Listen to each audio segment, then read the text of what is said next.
Où est l'argent? Où est l'argent? C'est mon peu de mort. En fait, j'ai retiré de l'argent. Amis, ouvrez vos cœurs, non n'ayez pas peur, l'argent ne fait pas le bonheur. Shut up and take my money. Et une chronique sur le signe de la bonne nouvelle quand même. Les déclarations de Jean Castex cette semaine qui sont en faveur d'une reprise, on va dire, un peu plus habituelle des rencontres sportives. Fin des jauges pour le 2 février. Donc le début du tournoi à destination à Paris, sera jauge complète. Et ce, a priori, si tout va bien, Philippe Spanghero, pour la durée du tournoi. Qu'est-ce que cela change pour le rugby français ? Ah ben ça change énormément de choses.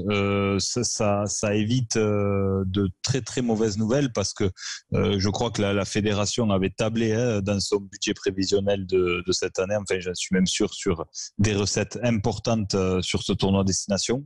La fédération en a bien besoin. Il n'y a pas d'urgence financière parce qu'on le répète, il y a quelques mois, l'entrée de CVC, le fonds d'investissement au capital de la société destination, a permis d'injecter beaucoup de cash.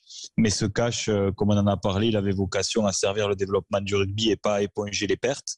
Donc en plus, c'est une année très particulière puisque une année sur deux, l'équipe de France reçoit 3 fois. Donc il y a une petite réception contre l'Italie, mais après il y a les 2 plus grosses recettes historiques de l'année pour l'équipe de France, que sont l'Angleterre et l'Irlande. Et là, il fallait vraiment pas passer à côté de ces 2 rencontres. Ouais, et c'est une très bonne chose. On parle de quel montant? Est-ce que tu as quelques chiffres à nous donner? Ah oui, en termes de billetterie et d'hospitalité à plein, c'est un peu plus en chiffre d'affaires, je parle, puisqu'après, bien sûr, il y a des charges, mais c'est un peu plus de 5 millions d'euros par match dont on parle là, la différence. Et cette bonne nouvelle, ça aurait pu amputer la fédération de plus de 10 millions d'euros sur 2 matchs seulement, puisque avec l'Italie, c'est toujours un peu plus compliqué, il y a beaucoup de places qui sont données, il y a des charges importantes du stade, donc c'est moins rentable. Mais là, en effet, c'est une non-perte, on va dire. C'est pas un gain, puisque encore une fois, la fédération l'avait provisionné. Mais c'est un ouf de soulagement quand même pour la FFR. Ah oui, c'est un énorme ouf de soulagement. C'est un énorme ouf de soulagement parce que cette année qui arrive, elle est très importante. On doit sortir, j'espère, de cette crise sanitaire. Le rugby amateur a été aussi très impacté et l'est encore par la situation. Donc la fédération va avoir besoin d'être au chevet de ces clubs et du rugby amateur, et donc a besoin d'avoir elle-même un peu de latitude financière. Et donc c'est en effet une très très bonne nouvelle.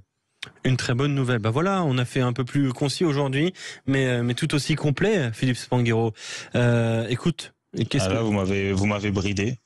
Ah bon, t'as encore des choses à dire? Non, mais c'était très bien. T'as encore des choses à dire ou quoi, Philippe?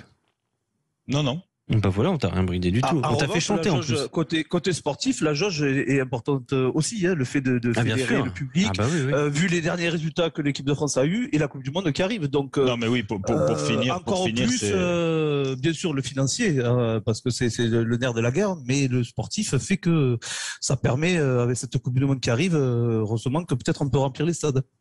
Non, mais pour finir, en réalité, c'est vrai qu'en plus, c'est très frustrant parce qu'on a tellement de plaisir à voir cette équipe de France, et puis il y a une telle volonté des joueurs, du staff, d'associer la performance sportive au public. On le voit, les prises de position du staff à chaque fois, c'est pour remercier le public, les spectateurs, etc. Donc, tous ces moments, enfin, il faut les vivre en communion, et puis ça participe aussi à la montée en puissance pour promouvoir la Coupe du Monde qui va arriver très vite.